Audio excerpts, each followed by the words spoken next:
Bonjour et bienvenue à ce 7e épisode de Dans le tour de relève. Thomas Lafont à l'animation en compagnie de Philippe Gendron et de Laurie Doris. Ça va bien? Yes. Ça va, toi? Ça va très bien, merci. Aujourd'hui, à l'émission, on a un gros épisode pour vous. On va faire un retour sur la classique mondiale de baseball qui s'est terminée la semaine passée avec une victoire du Venezuela devant les Américains, les États-Unis, qui sont inclinés pour une deuxième édition de suite en finale. Et également, on va parler des autres équipes dans le tournoi et de nos surprises, nos déceptions, des joueurs qui nous sont marqués parce qu'il y en a eu. Surtout de la part des Italiens qui ont choqué le monde du baseball tout le long du tournoi. Mais avant toute chose, le monde du baseball québécois est en deuil depuis vendredi. On n'a pas le choix d'en parler. Je pense que quand on pense au monde du baseball au Québec, on pense nécessairement à deux personnes, Jacques Doucet et Roger Prulotte. Et M. Prulotte, Roger, qui est décédé vendredi à l'âge de 79 ans. C'était quelqu'un qui a marqué le monde du baseball au Québec, soit pour avoir été fait partie de la création de Youpi, la mascotte des Expos et ensuite du Canadien, mais également pour avoir commenté et analysé des matchs des Expos pendant des années, et également des Blue Jays et du baseball à RDS et à TVA Sport. On se rappelle, il y a plusieurs catchphrases, des phrases cultes. Bonsoir, elle est partie. Des moments qui vont rester dans la mémoire que c'est des amateurs de baseball québécois. Je sais pas pour vous, mais mon moment préféré de Roger, je suis un peu trop jeune comme vous pour l'avoir connu quand il commentait des matchs des Expos. Mais mon moment préféré pour moi, c'était le circuit de Vladimir Guerrero Junior en 2018 au Stade olympique, le walk-off contre les Cardinals à 18 ans, justement. Je me souviens plus. Qui arrive à Montréal et qui fait un walk-off. Et Rogers qui s'accent Vladimir. C'est un moment qui m'a marqué, qui m'est resté en tête. Je sais pas pour vous si vous avez des anecdotes, des moments qui sont marqués avec Roger. Vas-y donc, Philippe. Ben, j'ai pas de moment, tu sais, que je me souviens exactement, tu sais, de dire comme un certain moment comme toi, Tom, mais tu sais, c'est des trucs, tu sais, à toutes les fois, je pense à lui, je pense tu sais, Vroom Vroom Kawasaki, des Edwin Encarnacion avec le perroquet, tu sais, c'est toujours des trucs comme ça, là, qui sortent, tu sais, sur le moment, son émotion, il sort ça, puis, tu sais, c'est plein de trucs comme ça que je me souviens, là. C'est pas nécessairement un moment précis, mais c'est juste la joie qu'il avait là, à commenter, puis à quel point il était dans le match, tu sais, puis il était impliqué, là. C'est plus ça qui est... Ben, je suis un peu sur le même. Du côté à Philippe aussi, là, moi, j'ai pas vraiment de moment. Puis, dans ce temps-là, tu mettons en 2018, malheureusement, j'écoutais pas encore tout à fait le baseball assidûment. Fait que j'ai pas eu la chance de l'entendre en direct faire ces fameux. Ces fameuses phrases qu'on connaît tous aujourd'hui. Là. Mais tu sais, je le connaissais quand même. Tu sais, je savais c'était qui. Puis je connais l'impact qu'il y a eu sur le baseball puis sur le journalisme au Québec. Là. Donc, non, c'est sûr que c'est une grosse perte. Là. Puis c'est ça. C'est sûr que j'aurais voulu l'entendre en direct, là, comme toi un peu, Tom, en 2018. Là. Mais c'est sûr que ouais, son héritage va continuer dans les années qui suivent. Là. Ouais, 100%. Je pense qu'il a marqué pas mal le cœur amateur de baseball du Québec pendant des années. Puis, comme ça dit Phil, ça se voyait son amour du baseball, ça jouait qu'il avait à commenter, comme tu dis. Puis de ce que j'ai lu dans les témoignages au cours de la fin de semaine, c'est vraiment quelqu'un qui mangeait du baseball, que ce soit, mettons, que ce soit autant des ligues majeures que du baseball moustique de le jeune de 9 ans, tant que c'est baseball, mais il aime ça. C'est vraiment un gros morceau du baseball québécois qu'on perd. Personnellement, en fait, au nom de toute l'équipe de Nanto de relève, j'aimerais transmettre nos condoléances à sa famille, ses proches, et on espère que quelqu'un sera remplacé un peu, quelqu'un qui est remplaçable en Roger Brulotte.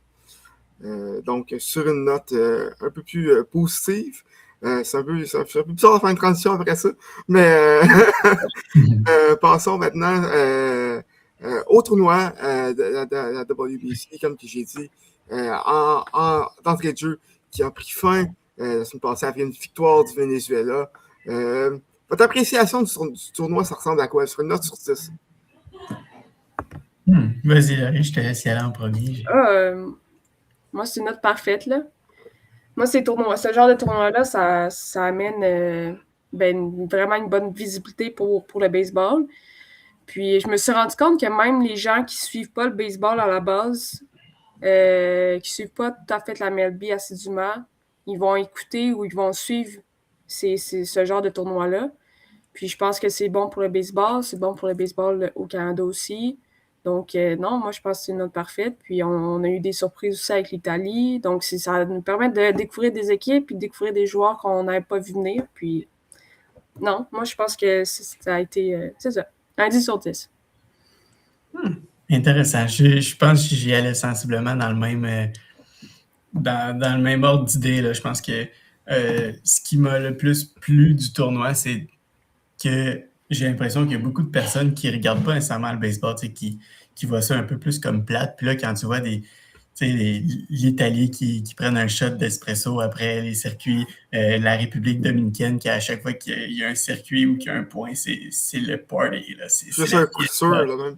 C'est la fiesta. Je pense que c'est ce qui montre un peu aux gens que, comme, OK, le baseball, c'est intéressant. Là, puis c'est excitant aussi à regarder. Là, tu voyais plein d'histoires, évidemment. Il y a toujours des histoires à la classique là, de joueurs un peu, pas rapport, mais des joueurs qui, dans des pays un peu plus obscurs. Mais je pense que ce que je retiens le plus, c'est vraiment comme le plaisir des joueurs à jouer. Là.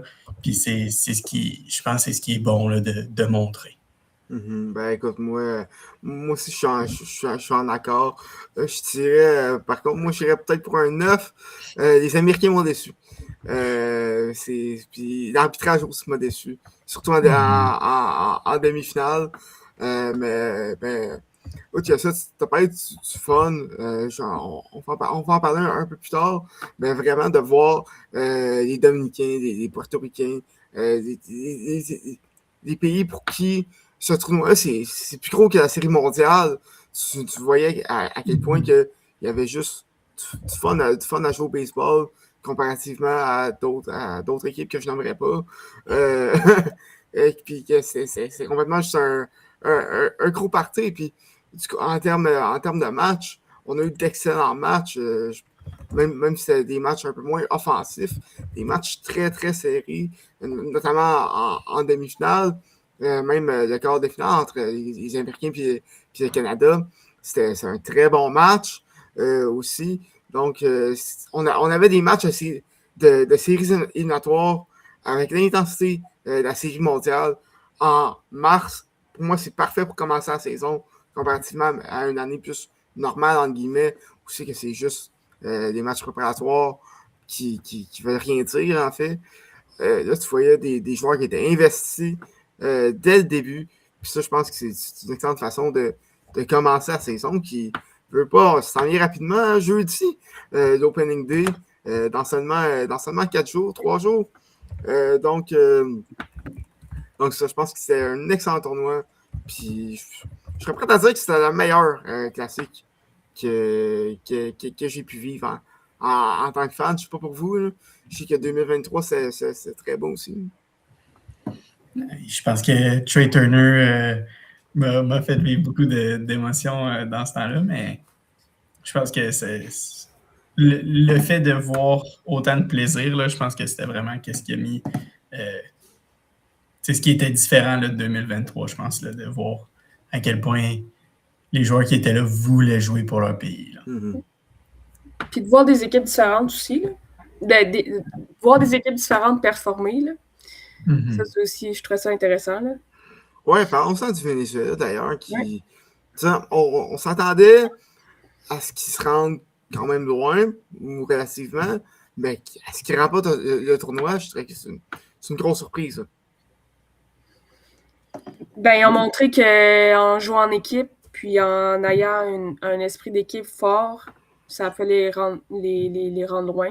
Puis on l'a vu, ils sont champions aujourd'hui. Là. Je pense que c'est ça aussi que les États-Unis ont manqué. Là. Je les trouvais très individuels, là, mais Venezuela, c'est ça. Je pense que c'est vraiment l'esprit d'équipe qui a fait que...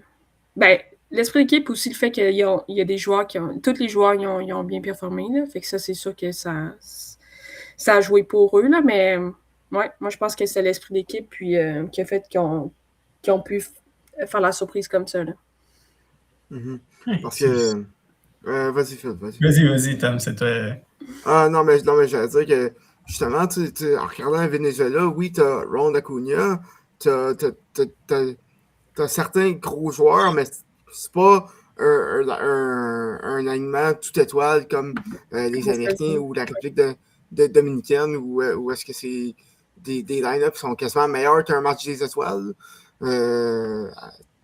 Pour revenir à ton point, Larry, c'est vraiment une équipe où est-ce que tout le monde a tiré du même bord, puis ça a payé comparativement à d'autres équipes.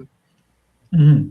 Ah, puis il ne faut pas négliger non plus leur lanceur, là, qui est pas mal pendant tout le tournoi. Là, la majorité des équipes n'ont pas vraiment eu de lanceur partant, là, dans le sens qu'avec la restriction des lancers, c'était assez difficile d'avoir un partant qui lançait longtemps, mais même en demi-finale, en finale, on a vu Rodriguez qui a lancé 4 manches et un tiers, mais en demi-finale, en quart de finale, c'était les lanceurs partants pas nécessairement lancé longtemps. C'était vraiment un groupe de joueurs qui a fait le travail, puis je pense que c'était ça le Venezuela. C'est que tout le monde a amené du sien, tout le monde a joué du meilleur qu'il pouvait, puis dans un petit tournoi comme ça, là, c'est pas long que si tu tombes sur une lancée où tout va bien, ben c'est ce qui fait la différence dans ces matchs-là. Là. C'est des séries de 1 match.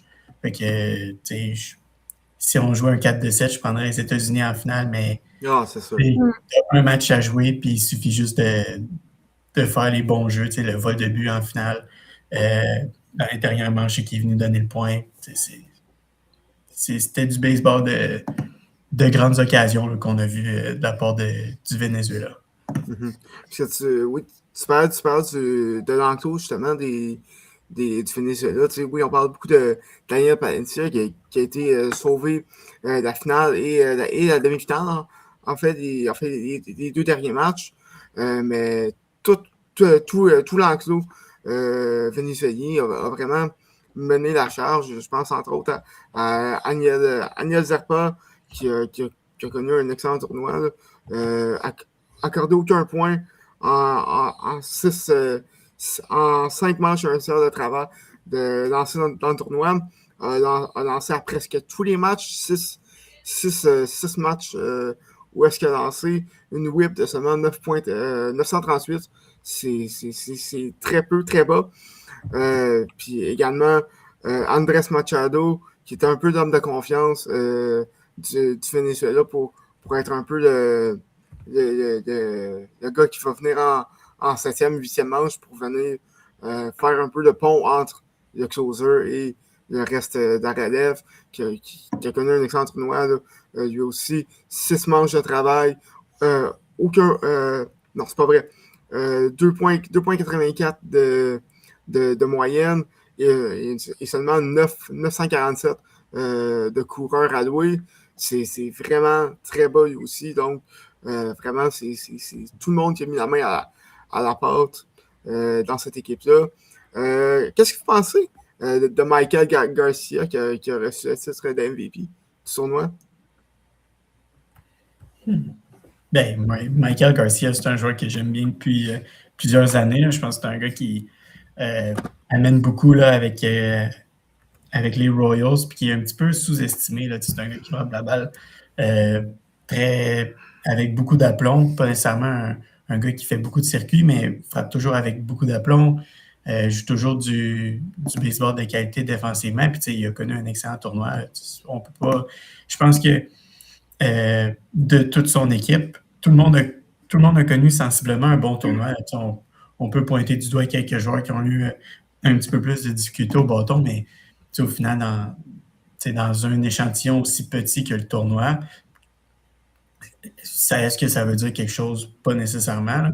Mais je pense que Garcia, c'est un peu lui qui a frappé qui a un peu amené l'équipe avec lui par ses performances. Puis je pense que tu peux pas donner tu peux pas donner le meilleur joueur du tournoi à un joueur d'une équipe qui n'a pas gagné, à moins que ce joueur-là ait été exceptionnel. Mais je pense pas qu'il y ait aucun joueur des autres équipes là, qui a été assez bon pour aller chercher ce titre-là. Non, je suis d'accord. Moi, du côté de Venezuela, je serais allé avec Luis Arraez, qui a connu un excellent tournoi lui aussi. 2 circuits, c'est quand même très rare pour lui. On sait c'est loin d'être un frappeur de puissance. Comme on le connaît, il a limité les rétro-bâtons. Il a réussi à faire du contact. Une OPS de 1059, ce qui est en 30 présences au bâton et 8 coups sûrs également, une moyenne de 308. C'est vraiment un de ces joueurs-là qui a levé son jeu d'un cran pour le Venezuela, justement. Si je peux me permettre, là, Tom, Vas-y. Je suis d'accord avec toi, mais je pense que pour Arraez, c'était juste le fait que ses coups sûrs, ses circuits, je pense que c'était arrivé contre des équipes un petit peu plus faibles. À partir des quarts de finale, je pense qu'il était quoi, 0 en 4, 0 en 5 contre le Japon, 1 en 4 en demi-finale probablement, puis 0 en 2, 0 en 3 en finale. Fait que je pense que c'était plus ça. Là, Mais je pense que si je me trompe pas, ça fait quand même une semaine, mais je me trompe pas, c'est lui qui avait commencé le rally en demi-finale contre l'Italie, la manche de 3-4 points. Oui, c'est sûr, mais je pense que quand c'est ton seul coup sûr, même si tu startes le rally, je pense que pour Garcia, je pense que Garcia a frappé très bien là, en ronde d'élimination. Je pense que pour moi, c'était lui là, le gars. Là. Ouais, je vois ton point. Laurie, toi qu'est-ce que tu en penses? Je peux départager ça, il n'y a pas de problème. Ouais, vas-y. Mais non, mais je pense que Garcia, c'était le bon choix. Là. Je pense que il a montré. Dans le fond, le fait aussi que vous ayez une discussion comme ça montre que la qualité de jeu que les joueurs ont fait du côté du Venezuela montre aussi pourquoi ils ont gagné. Là. Donc, c'est bien qu'il y ait quelques choix, dans le fond, en tant qu'MVP dans l'équipe. Là. Mais Garcia, je pense que c'est le bon choix. C'est lui qui a été le plus sharp, là, le plus, j'ai oublié le mot, là, mais qui était le plus présent lors des gros moments, là, qui a frappé au bon moment, là, dans le fond, là, dans les games. Là. Donc, moi, du côté, le choix du MVP, je pense que je suis d'accord avec ça. Passons maintenant aux finalistes, les Américains, qui ont fait beaucoup parler tout le long du tournoi pour les bonnes et pour les mauvaises raisons. On commence par les bonnes. Des lanceurs sont présentés dans ce tournoi-là, à commencer par Paul Skeens, qui a été dominant en demi-finale face à la République dominicaine. Et également, grosse performance de Logan Webb en quart de finale contre le Canada. Et Nolan McLean qui a eu quelques difficultés face au Venezuela, mais qui s'en est quand même sorti en finale. En finale. Qu'est-ce que vous avez pensé de la performance des Américains en général? Je pense que ça résume très bien. Ouais, c'est ça mon commentaire. Non, mais pour vrai, je pense que moi, j'ai été très déçue quand même là, de leur performance. Puis comme tu as dit, je pense que c'est vraiment leur lanceur qui leur a... en tout cas, moi, je pense que leur lanceur leur a vraiment permis de se rendre en finale. Là. Parce que offensivement, c'est ça, je les ai pas trouvés... Je m'attendais vraiment à plus, puis je m'attendais vraiment à des games moins serrés que qu'est-ce qu'il y a eu, par exemple, contre le Canada. je m'attendais à ce que ça soit plus un gros écart. Contre Venezuela, je sais que j'ai dit Venezuela, mais je m'attendais quand même à ce que ce soit les États-Unis qui gagnent. Fait que moi, je pense qu'offensivement, j'ai été vraiment déçue de un peu tout le monde. Judge, on peut bien en parler, mais Ouais. je veux dire, c'est ça. J'ai été un peu déçue. C'est sûr que, encore une fois, dans un gros moment, il n'a pas été capable d'un peu performer, mais quand on regarde l'équipe au complet, durant la finale, ils n'ont toutes pas frappé, là, à part une fois, je pense, à la 8e manche, qui ont réussi à faire des points, 7e manche. Ouais. C'est à la fin, c'est 8e, hein. Donc, à part là, mais c'est un coup de circuit, donc... Bref. Mais ouais, j'ai été déçu d'un peu tout le monde. Judge, parce que c'est le captain, c'est censé être leur joueur... un de leurs meilleurs joueurs, c'est sûr que c'est lui qu'on en regarde le plus, là, mais ouais. Déçu surtout l'offensive, parce que les lanceurs se sont quand même présentés. Mm-hmm. Je suis un peu d'accord aussi. Les États-Unis, les lanceurs ont été excellents. Là. Je pense à David Bednar qui s'est sorti de l'eau chaude plusieurs fois là, durant le tournoi, qui est venu sauver un petit peu, mais j'ai l'impression qu'il manquait un petit étincelle chez les Américains. Là. Dans l'alignement, il nous manquait un spark plug là, qu'on appelle. Quelqu'un qui crée quelque chose en finale. On n'a pas vu beaucoup. Je pense que il y a eu quelques bons contacts. C'était pas nécessairement tous des mauvaises apparitions au bâton, mais il nous manquait un petit quelque chose là, pour mettre tout le monde ensemble puis de commencer sur quelque chose. Mais dans l'ensemble, je pense que... Ça aurait été qui ce joueur-là, selon toi? Personnellement, je pense que selon moi, je pense que c'est Ernie Clement qui aurait peut-être pu voir un peu plus de terrain. C'est un gars qui, on le voit avec les Blue Jays, c'est un glue guy, comme on appelle. Tout le monde se colle à lui. C'est un gars qui a beaucoup d'énergie. Tu le vois, il est toujours souriant, toujours plein d'énergie, même quand ça va moins bien. Puis je pense que il s'agit d'un coup sûr pour un peu donner du momentum à tout le monde. Mais je pense que les États-Unis avaient beaucoup, beaucoup de talent, mais ça nous montre aussi que les autres équipes sont assez bonnes. Là, partout dans le tournoi, les États-Unis n'ont pas connu de match où est-ce qu'ils ont gagné 17-0. Là, c'était quand même des matchs sensiblement serrés. Puis ça montre la compétition qu'il y a partout dans le monde. Oui, 100%. Mais moi, je pense que ce qui m'a le plus marqué avec les Américains, c'est qu'il y avait une certaine complaisance, une certaine arrogance avec cette équipe-là. Je pense à Mark DeRosa qui était convaincu que l'équipe était déjà qualifiée après avant d'affronter les Italiens dans le dernier match de la phase de groupe, en fait. Et qui a fait jouer certains joueurs qui on va dire, n'auraient pas dû jouer. Là. On pense à Clayton Kershaw qui se réchauffait en 8e manche. Alors que c'était 8-5, 8-4 en faveur des Italiens. Après ça, qui s'en va dire aux médias que ça a été pris hors contexte. Ce clip-là sur MLB Network. C'était pas ça qu'il voulait dire. Excuse-moi, il était convaincu que les Américains étaient qualifiés. Je pense qu'ils ont pris ce tournoi-là un peu à la légère. Aussi, Tarik Skubal qui quitte, on en parlait avant le tournoi, mais Tarik Skubal qui quitte l'équipe à seulement un départ.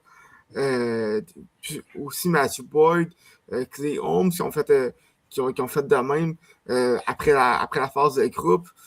Je pense que ça démontre un peu un certain individualisme, alors que ces joueurs-là sont revenus, je pense à Skubal, sont revenus pour la finale parce qu'ils voulaient vivre ça avec l'équipe. Excuse-moi, tu as décidé de quitter l'équipe en plein milieu du tournoi, mais tu veux revenir pour la finale, ça marche pas de même. Là. Ça fonctionne pas. Là. Puis là, je m'emporte, mais Mais vraiment comment pas ils ont le droit, dans le fond? Pourquoi ils ont le droit de faire ça? Ben, C'est parce dans le que sens qu'il moi, je trouve n'était ça pas sur bizarre. la ligne. Il était pas sur. Ouais, mais je veux dire, une fois que tu t'engages dans l'équipe, pourquoi que. Là, c'est juste parce que j'ai d'autres sports en tête qui feraient pas de sens. Ça. Si un joueur ferait ça, là. Fait que, tu sais, Non. c'est juste, je trouvais ça tellement bizarre quand les joueurs faisaient juste quitter, puis ils en revenaient pas du tournoi, ou ils quittaient, puis comme tu dis, ils en revenaient. Mais c'est Ben, comme tu t'es engagé avec l'équipe, pourquoi tu restes pas jusqu'à la fin? c'est ça, c'est comme si Nathan McKinnon quittait Oui, exact, c'est le ça que je Canada pense. en plein milieu des Olympiques, puis qu'il revenait, ça fonctionne Ouais. pas. Là. Ouais. Non. Je pense que les États-Unis, ce qui les différenciait des autres, c'est j'ai l'impression on avait peut-être un peu moins l'impression que les joueurs étaient prêts à se battre pour leur pays, dans le sens que tu voyais les. Surtout, là, je parle des pays d'Amérique latine, là, que j'aurais vu ces joueurs-là mourir là, pour gagner. Là, tu les voyais, ils auraient été prêts à tout faire pour repartir avec la victoire, tandis que chez les Américains, j'ai l'impression que c'était plus une vacance du côté Mhm. de Scuba, des joueurs qui y allaient ou des joueurs qui y allaient pas. Les joueurs qui ont décidé de ne pas y aller. Tandis que dans les autres pays, on n'a pas vu beaucoup ça, là, à part pour le problème d'assurance, là, qui est un petit peu plus respectable selon moi. Mais j'ai l'impression que les États-Unis n'auraient pas crevé sur le terrain là, pour gagner versus les autres équipes. Puis je pense que c'est ce qui les a fait perdre un peu. Là. Est-ce que vous voyez un changement de régime pour 2029? Je pense pas nécessairement que c'est le régime. Je pense que c'est plus la mentalité puis l'importance du tournoi pour eux. Là.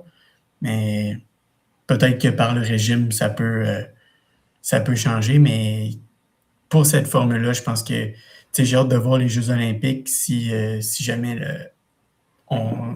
ça confirme que le baseball va y être et que tout est 100% sûr. Mais peut-être que ça va un peu changer la vision des joueurs. J'ai l'impression que quand on pense aux Jeux olympiques, tu es peut-être plus intéressé à y aller, mais si c'est pour la classique, j'ai l'impression que c'est pas quelque chose qui va changer vraiment. Ouais, parce que tu parles des Olympiques, justement, Harper, qui avait dit plutôt dans le tournoi que bon, c'est nice et tout ce tournoi-là, mais c'était pas les Olympiques. Justement, tu sais, ça va être curieux de voir si les joueurs, est-ce qu'ils vont être aussi intéressés à y aller, surtout que là, ça va être en plein milieu de la saison, en juillet, en août, là, il n'y aura pas d'affaire de préparation, de se mettre en forme pour la saison. Est-ce que ça va venir changer un peu cette mentalité-là? Je sais pas. J'ai hâte de voir. Là, surtout que ça risque d'être un petit tournoi, seulement 6 équipes qui vont être présentes en 2028. Donc, très hâte de voir pour la suite des choses. Passons maintenant à Aaron Judge. On en a dit plus tôt qu'il y a eu beaucoup de difficultés dans le tournoi. Aaron Judge. Est-ce que c'est un joueur clutch? C'est un peu dur de dire oui, là, en soi. Surtout avec ce qu'il a montré, là. Fait que... je veux dire, en ce moment, non, là. Est-ce qu'il peut l'être? Oui, bien sûr. Mais... je veux dire, je pense qu'il va l'être. Là. Je peux pas croire que sa carrière va... Je peux pas croire qu'il va être le meilleur joueur, puis sa carrière va te marquer d'un astérix de genre le joueur n'est pas capable de jouer en finale ou d'être clutch. Là. Je peux pas croire. Là. C'est sûr qu'à un moment donné, il va être, je peux pas croire. Là. Il est pas clutch en ce moment, mais éventuellement, oui, quand même. Là. J'y crois. Il est trop bon pour ne pas éventuellement frapper une balle d'une grande importance en finale ou en série ou peu importe. Il joue quand même pour les Yankees, faut pas oublier. Là, donc la finale, il va avoir beaucoup de chance pour le faire quand même. Je veux pas partir de débat, mais il faut pas oublier qu'il joue pour les Yankees. Là. Non. J'espère que non.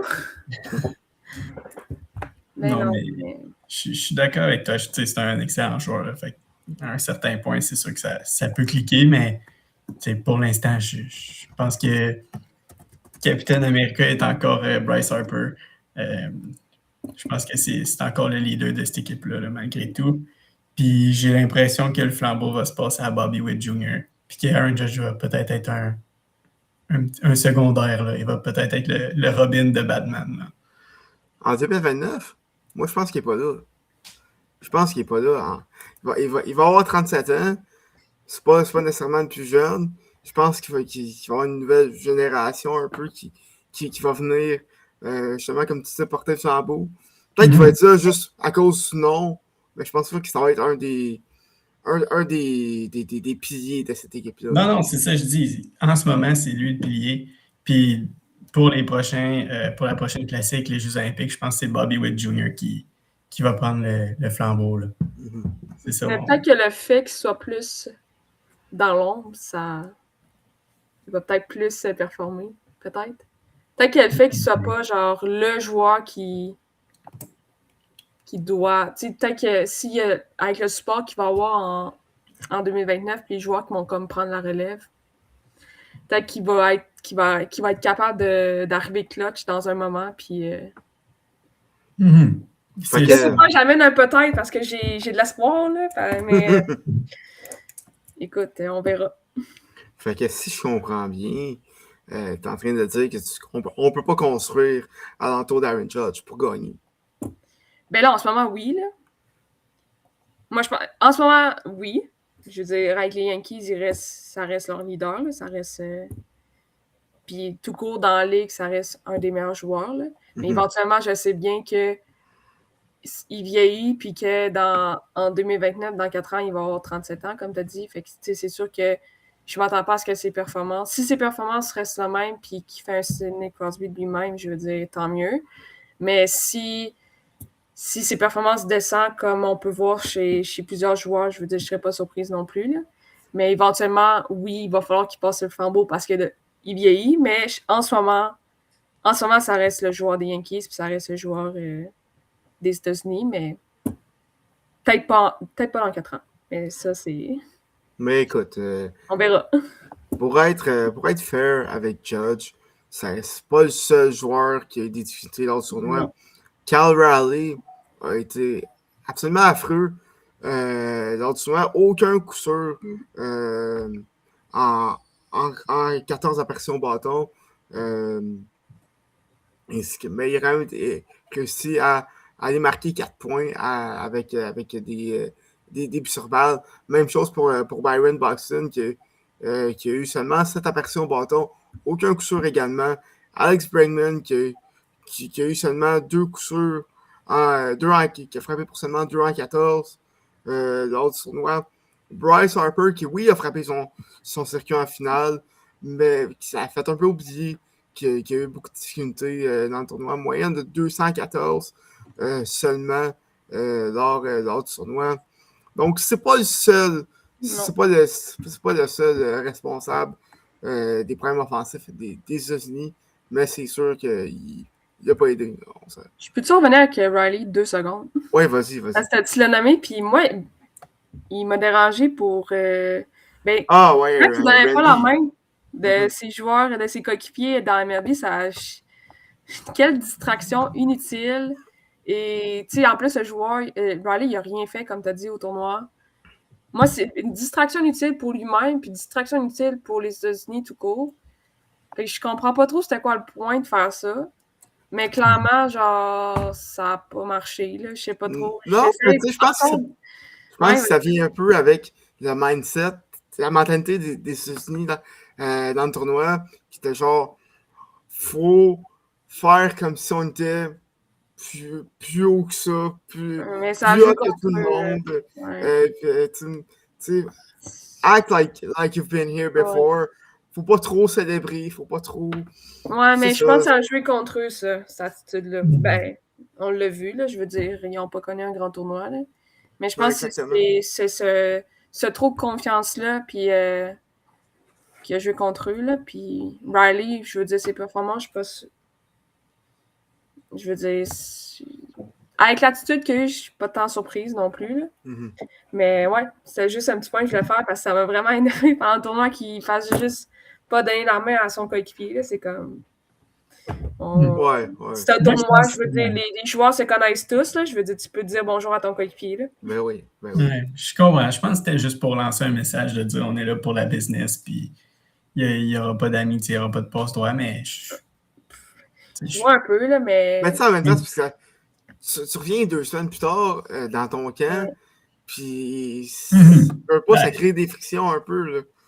Non, je pense que les Mariners, c'est une équipe où est-ce que tu as besoin d'être bien soudé, là, parce qu'ils peuvent aller très loin. Là. Je pense que c'était juste pour montrer. Je pense qu'ils voulaient lancer un message puis dire on est là pour gagner, il n'y aura pas d'amis, c'est business, puis on est là, mais je pense que ça a fait beaucoup de distractions pour un geste qui n'était peut-être pas nécessairement qui voulait créer ça, là, mais je pense que ça a comme sorti pire que c'était, là, mais au final. Au final, ils ont perdu, fait que c'est bien. Exact. C'est ça, exactement. Est-ce que vous aviez d'autres joueurs qui ont retenu votre attention du côté des Américains? Non. Bon, ça va. Non, bon ben. Passons maintenant à la surprise sournois. J'en ai parlé plutôt. Les Italiens qui sont rendus en demi-finale. Je pense que personne s'attendait à ce qu'ils sortent du groupe, encore moins à ce qu'ils se rendent en demi-finale, qui ont été quand même assez dominants dans le tournoi. Là. On a parlé d'une victoire de 8-6 face aux Américains. C'était 8-0 dans la phase de groupe. Une autre victoire convaincante face au Mexique. Également, en quart de finale face au Puerto Rico. Une autre victoire par un gros écart. Et on failli passer en finale si c'était pas de rallye en 7e manche de la part du Venezuela. C'est ça un peu la beauté du tournoi. Tu as des équipes que tu vois qui partent vraiment de nulle part. À la dernière classique mondiale, c'est une équipe qui a récolté, je pense, seulement une victoire, terminé 4e du groupe, très loin derrière. Et là, Vinny Pasquantino qui avait fait un effort de recrutement, ça a évidemment porté fruit parce qu'il y a des joueurs comme Aaron Nola qui ont été absolument sensationnels. Également Kyle Teal qui a été l'un des meilleurs frappeurs du tournoi, receveur des White Sox qui s'est malheureusement blessé en quart de finale, si je ne me trompe pas. Et des joueurs comme Andrew Fisher, comme Sam Antonacci, Daniel Norrie, qui sont vraiment présentés dans ce tournoi-là. À quel point que quand tu as des joueurs qui causent la surprise un peu, qui ont un bon tournoi, ça peut avoir un impact sur leur début de saison dans les majors. Je pense à Aaron Nola, justement, qui l'an dernier n'a pas eu une bonne saison. Là, revient. Est-ce qu'il va être un peu galvanisé par ce tournoi-là ou il va retourner il va retourner les 2 pieds sur terre? Ben, au final, je pense que pour un lanceur, oui, les matchs du camp d'entraînement, du spring training, c'est le fun, mais quand tu arrives dans des gros moments comme ça, c'est sûr que ça te donne un boost de confiance. Puis, tu voyais l'Italie aller, je pense que il savait très bien qu'il était négligé et qu'il n'y avait pas nécessairement. Pas qu'il n'y avait pas de chance, mais que personne ne les voyait là. Puis, ils ont juste joué leur baseball puis en ayant beaucoup de plaisir, etc. Donc, je pense que c'est là que tu vois que malgré le fait que le baseball est assez individuel comme sport, là, dans le que c'est une confrontation lanceur-frappeur, on voit l'effet là, d'être dans une équipe qui est soudée. Là. Mm-hmm. Parce que tu les voyais faire des shots d'espresso après leur circuit, c'est assez hot quand même de voir des trucs comme ça. C'est comme un peu il fait penser au Home Run Jacket en 2021 avec les Blue Jays. C'est vraiment quelque chose que les gars, il y avait du fun. Une tradition qui avait du fun à faire après les circuits. Là. Et c'est d'autres équipes que justement, tu voyais qui voulaient être là, qui jouaient pour vraiment une passion. Puis même si c'était pas, même si je pense que c'est seulement 1 ou 2 joueurs qui sont nés en Italie, c'est des joueurs qui étaient quand même fiers de leurs origines en tant que tels. C'était beau à voir. Pensez-vous qu'ils peuvent répéter ça en 2029 ou c'est vraiment je dirais pas un coup de chance, mais un one wonder un peu. Ça va être dur, je pense. À moins que l'alignement. Honnêtement, j'ai pas trop vu l'alignement des. Je connais pas par cœur l'alignement des Italiens, là, mais est-ce qu'ils sont relativement jeunes ou ça va dépendre, en fond, si c'est Ah, tout. il Ouais, y a beaucoup de jeunes. Là. ok, Il y a 8 joueurs qui ont en bas de 24 ans dans l'alignement. ok. Fait que, Donc, c'est sûr que ça, je pense que ça peut jouer en leur faveur, là, justement, qu'il y ait plusieurs joueurs assez jeunes qui peut, Seigneur, qui peut revenir en 2029, là. Donc, si je vois là, ce côté-là, qu'il y a plusieurs joueurs qui vont revenir, je dirais oui. En même temps, c'est sûr que les autres pays vont savoir. Ils vont savoir que les Italiens, OK, ils peuvent performer puis ils peuvent causer encore la surprise. Mais moi, j'aime croire que qu'ils puissent le refaire. Là. Je serais pas contre. Moi, j'aime ça quand il y a des pays surprises comme les Italiens peuvent aller plus loin que qu'est-ce qu'on pensait. Là. Donc, c'est sûr que je dirais oui. Pourquoi pas? j'avoue que ce serait quand même Oui. assez intéressant. Là. Ouais. Mais c'est sûr que ça dépend tout le temps du groupe. Si Ouais, ils sont c'est ça. dans un groupe, par exemple, avec. Ben, c'est sûr que les États-Unis et le Mexique, c'est un groupe assez compliqué. Mais. Ils ont quand même gagné le groupe, là. Ouais, il fait ça. Ouais. Ouais, à la grande surprise. Mais je pense Mais- que ce qu'ils ont construit là, comme ambiance et tout, là, je pense que ça va revenir. Je pense que ça a joué beaucoup aussi dans leur performance. Là. Comme vous avez dit, genre, toutes les célébrations qu'ils ont faites après chaque coup. Puis, ça, c'est sûr que ça aide. Puis, je pense que ça va revenir dans les prochaines éditions. Fait que je pense que ça peut aider. Ben, ça peut jouer dans leur performance, c'est sûr. Là. Donc, je serais pas surprise d'aller voir aller loin là, dans la prochaine édition. Là. Ce serait bien plaisant. Passons maintenant au Canada, qui a connu son meilleur parcours, remportant le groupe A pour ensuite s'incliner 5-3 en quart de finale face aux États-Unis. Puis, malgré cette défaite, le Canada qui était quand même dans le match tout au long de la rencontre, je pense que c'était en 7e ou 8e manche contre David Bednar, justement, qui avait une bonne opportunité avec des coureurs au 2e ou 3e.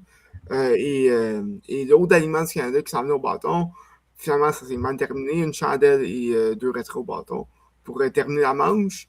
Mais pensez-vous que ce genre de parcours-là, un peu comme les Italiens, ça l'amène à une demi-finale, peut-être voir une finale en 2029, là, sans être trop optimiste? Ben, je pense que le Canada a quand même un jeune noyau. Là. C'est des. Je pense premièrement à Owen Casey, qui a connu un excellent tournoi là, pour un joueur recru, mais je pense que un noyau avec Casey, Bo Naylor, Denzel Clark, qui n'a pas connu un excellent tournoi, mais on sait très bien que défensivement, il est toujours présent. Je pense que ça peut s'améliorer, mais. Même Abraham Taureau, là, qui a connu un très bon tournoi. Qui a connu un très bon tournoi, mais je pense que ma grosse déception du côté du Canada, c'était un Josh Naylor qui, j'ai l'impression qu'il n'a pas nécessairement été le capitaine de cette équipe-là. Il avait l'air un petit peu. Je trouvais qu'il avait l'air un peu nonchalant. Là, contrairement, par exemple, à un gars comme Denzel Clark, que j'aime beaucoup pour son jeu défensif, mais tu le voyais, il était impliqué dans l'abri. Il était toujours sorti, toujours pour essayer un peu d'encourager. Puis je pense que Naylor, c'est un petit peu ce qui a manqué. Mais pour ce qui est du Canada, je pense qu'ils ont quand même beaucoup de potentiel pour le futur. Là. Contrairement aux autres années, je pense que ça s'en vient de mieux en mieux. Mm-hmm.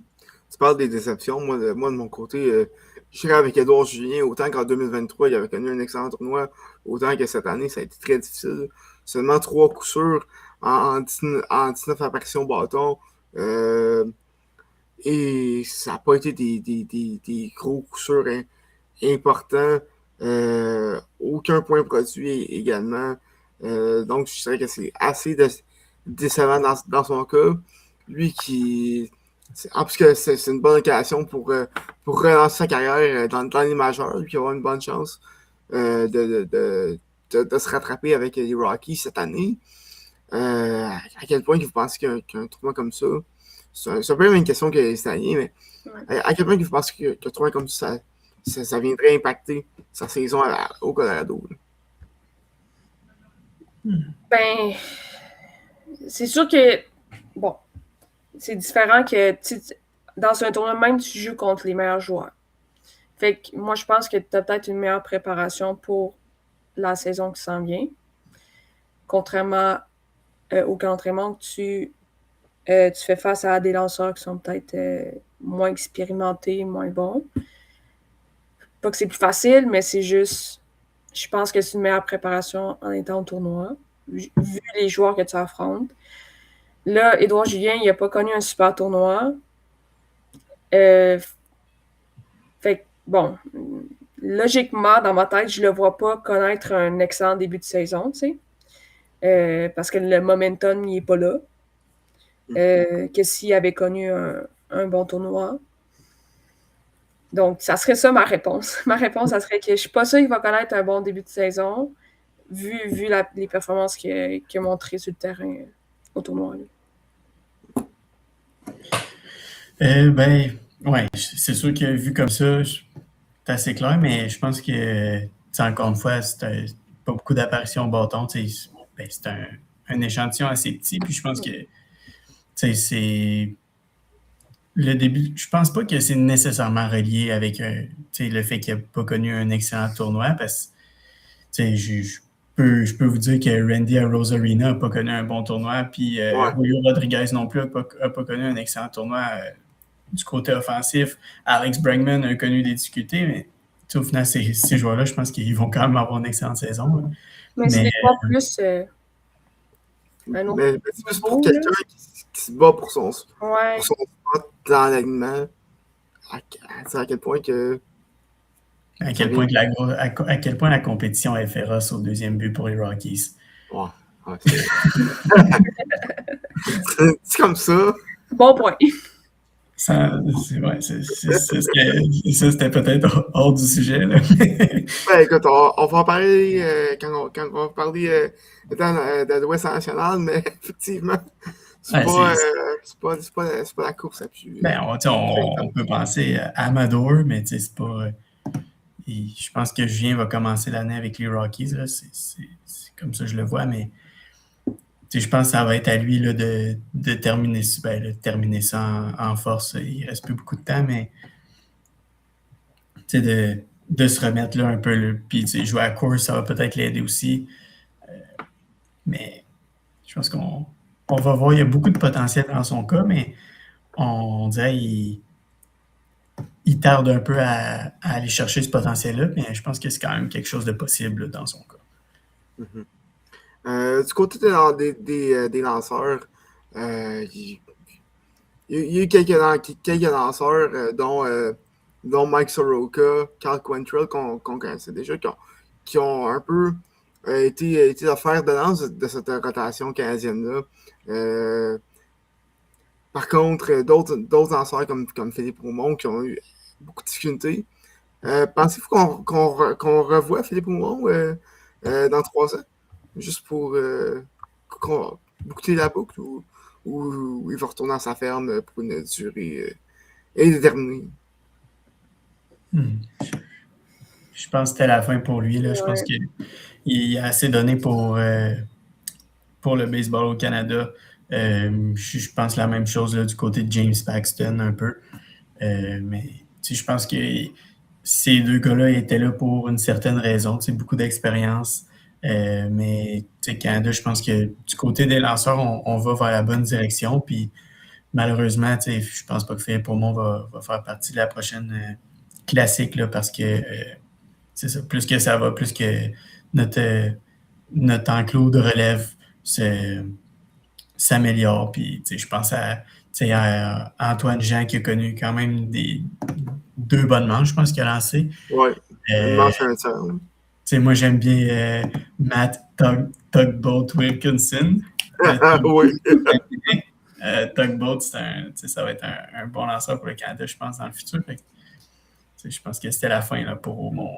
Mais surtout vu l'âge, là, il va être assez vieux quand même. Ouais, 37 ans, c'est pas nécessairement le plus jeune. Ouais. Mais c'est pas comme si non plus il avait connu un bon tournoi non plus. Là. Ouais, non. S'il avait connu un bon tournoi, j'y aurais peut-être un petit peu plus pensé, là, mais puis vu aussi ce que Philippe il dit là, avec la relève qu'il y a, je pense pas que ce soit nécessaire dans 3 ans. Paxton, par contre, qui malgré ses 37 ans, puis le fait qu'il n'avait pas lancé depuis 2024, a connu quand même une bonne présence dans le tournoi. Pensez-vous que c'était assez pour convaincre une équipe de donner un dernier contrat? Je penserais pas. Écoute, je veux dire, si jamais il y a une équipe qui se ramasse un peu dans le pétrin, peut-être, là, ils vont y penser, mais avec la saison qui approche, les alignements sont pas mal complets. Ouais. Je ne penserai pas, mais si jamais il y a des grosses blessures de plusieurs lanceurs dans une équipe, peut-être que ce tournoi-là va faire OK, je pense à lui, tu sais, vu sa performance, mais tu sais, en ce moment, je dirais que non, là. Non, j'ai l'impression qu'il faudrait qu'il signe pour un contrat des mineurs, tu sais, qu'il y ait un peu dans le 3, puis je pense pas que nécessairement que c'est ce qu'il veut là, de son côté, mais c'est sûr que un lanceur gaucher, parfois une quinzaine de vies, là, on peut penser à Rich Hill qui est à la 30e. Là, mais, là, il a officiellement pris sa retraite, par contre. Fait que... on va attendre, mais on l'acceptera une fois que ça va être la fin de la saison, mais un lanceur gaucher peut avoir 15 vies s'il veut, là, donc on sait jamais, mais je ne penserais pas. Là. Écoute, c'est sûr que ce serait le fun pour lui. En même temps, il a terminé sa carrière avec les Dodgers en 2024. Il a terminé sa carrière un peu on top, là, en remportant la série mondiale avec les Dodgers, matin Yankees. J'aime toujours ça le rappeler. Mais bon, écoute, si jamais il y a un contrat, ce serait nice pour lui, mais personnellement, je pense que ça m'étonnerait moi aussi. Avez-vous d'autres choses à parler sur le Canada? Pas mal le tour. Ok, bon, parfait. Je veux votre avis sur quelque chose. On en parle un peu quand on parle des Américains. Il y a eu beaucoup de danseurs qui ont refusé de se présenter, notamment à cause que ça viendrait nuire à leur préparation. Pensez-vous que quand tu regardes, mettons, les autres sports, je pense notamment à la NH, quand ils ont organisé les tournois des 4 nations l'an dernier, qui a fait ça en février, en plein milieu de la saison, pensez-vous que si sa classique venait en juillet ou même un peu plus tard dans le camp d'entraînement, pensez-vous que ce serait quelque chose qui serait possible? Qui serait faisable, en fait? Faisable, difficile. Idéal, oui. Selon moi, là, je pense que c'est l'idéal d'arrêter en milieu de saison.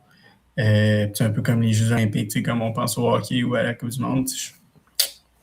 Si tu veux avoir vraiment best on best, on l'a vu malheureusement, Terry Skubal qui aurait peut-être changé la donne là, si c'était lui qui avait. J'enlève rien à Nolan McLean, mais je pense que tu es beaucoup plus confiant d'arriver dans un match de finale avec Terry Skubal sur le monticule. Fait autant sur le côté intimidant de l'autre équipe ou quoi que ce soit, mais je comprends ces joueurs-là aussi. Là, on pense à Skubal, par exemple, parce que c'était la tête d'affiche qui a décidé là, de ne pas lancer, mais avec un contrat aussi lucratif qui s'en vient sur la table, je pense que risquer une blessure dans un tournoi comme ça, c'est peut-être pas nécessairement la meilleure chance à prendre, là, mais je pense qu'il rentre dans un tournoi en plein milieu de la saison. Je pense que c'est l'idéal. Est-ce que c'est faisable? Ça va être très difficile pour le baseball majeur d'arranger ça. Il va falloir qu'on coupe dans les matchs, j'ai l'impression.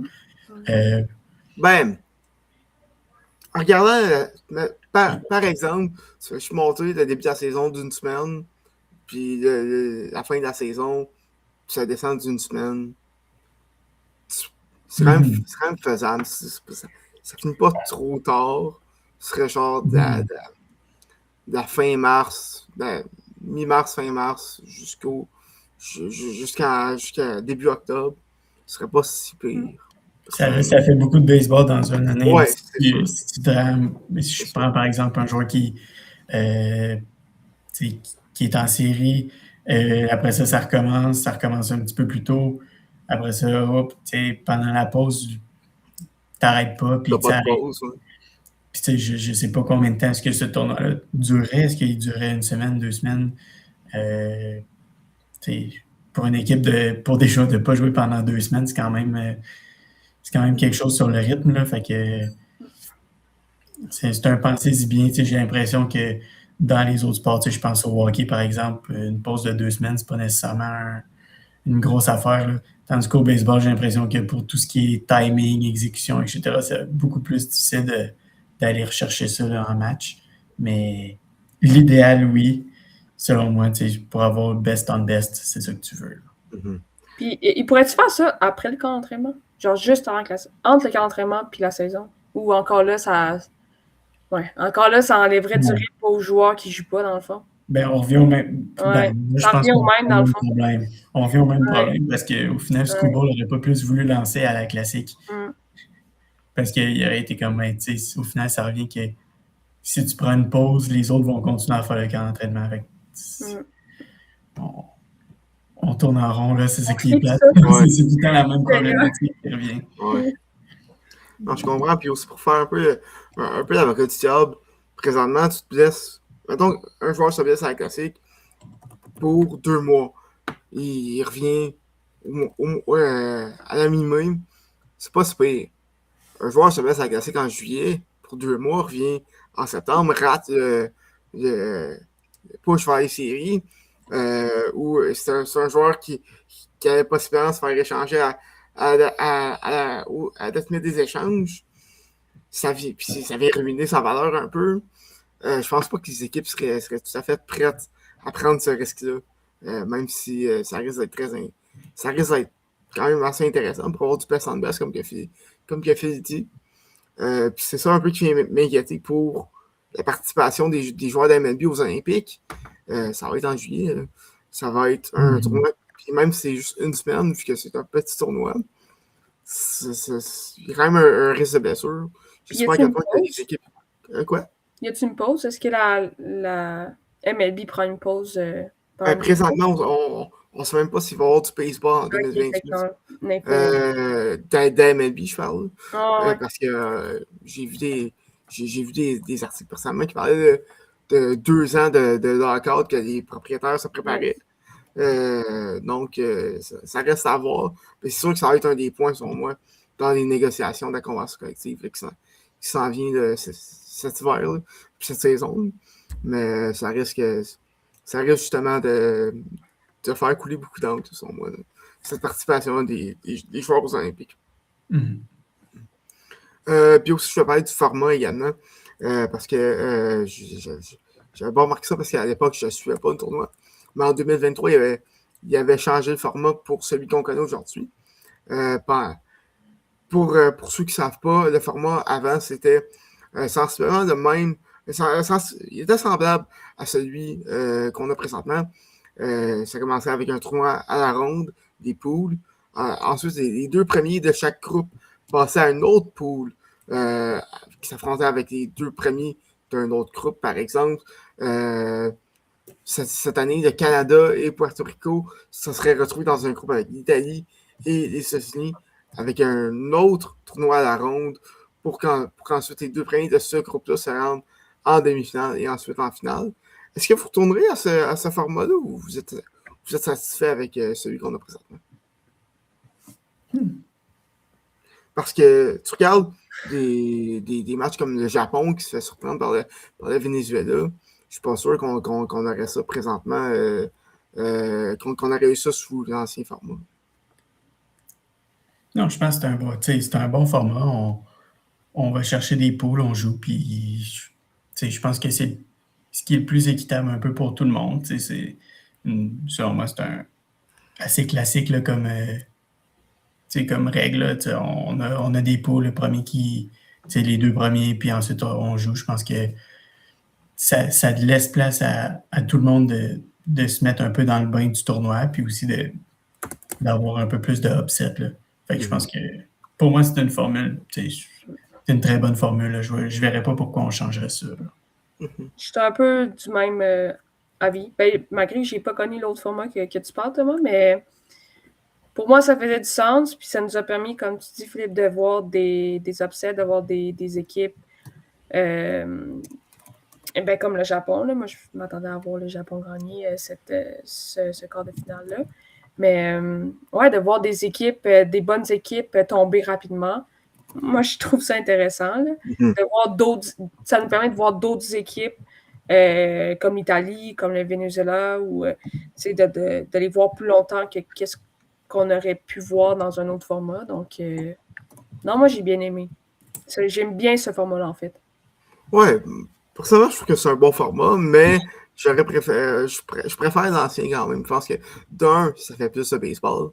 Puis ça, ben, en tant qu'amateur, tu peux jamais dire non à ça.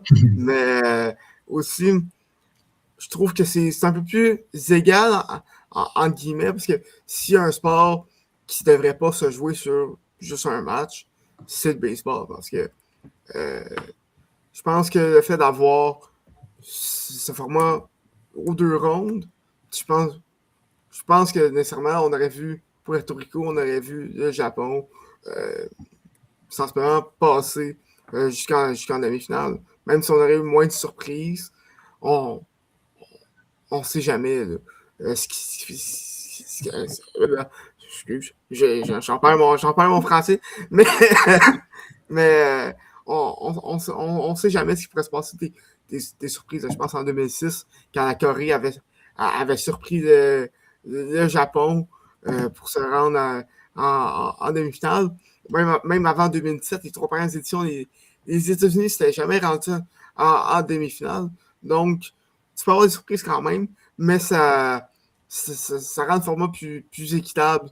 Et le baseball étant ce qu'il est, je trouve, plus fidèle au baseball, selon moi.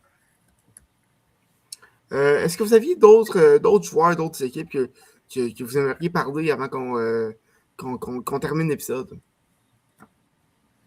Je pense qu'on ne peut pas parler de la classique sans parler de l'homme électrique. André Tchéquie. Mais je pense que c'est ce genre d'histoire qui est intéressant dans la classique. Là, un gars qui travaille en génie électrique, puis finalement, il se ramasse à être une légende au Japon, puis à recevoir une ovation de milliers de personnes. Donc, je pense que c'est un peu pour ça là, que la classique, c'est toujours aussi intéressant, puis aussi le fun de voir des petits pays, pas des petits pays, mais des pays un peu moins loadés en termes de talent compétitif. Ça donne des bonnes histoires. La Tchéquie, c'est un petit pays. Là. On peut dire un petit pays de baseball, effectivement. Mais oui, c'est ça. C'est un tournoi comme ça, c'est ça qui rend le baseball aussi incroyable. Par contre, moi, ce que j'ai un problème avec cette année, c'était des limites de lancer. Je pense que pour un joueur comme André Santoria, qui joue une fois aux 3 ans contre une compétition comme ça, s'il veut lancer 120 puis qu'il se sent capable de le faire, faire 120 lancers, vas-y, aucun problème. Là. Tu devrais être capable de le faire. Là.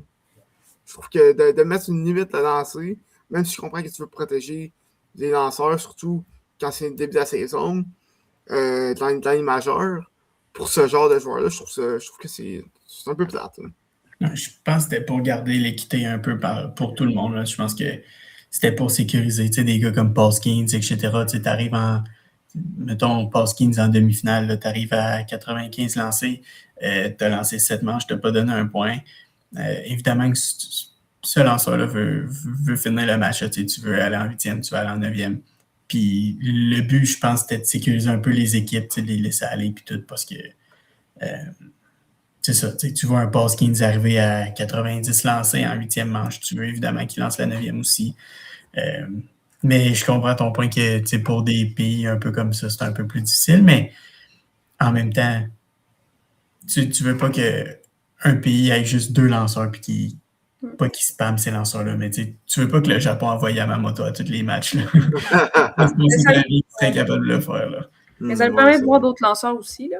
C'est des lanceurs qu'on verrait moins ou qu'on a plus ou moins vus ou dans d'autres pays. Là.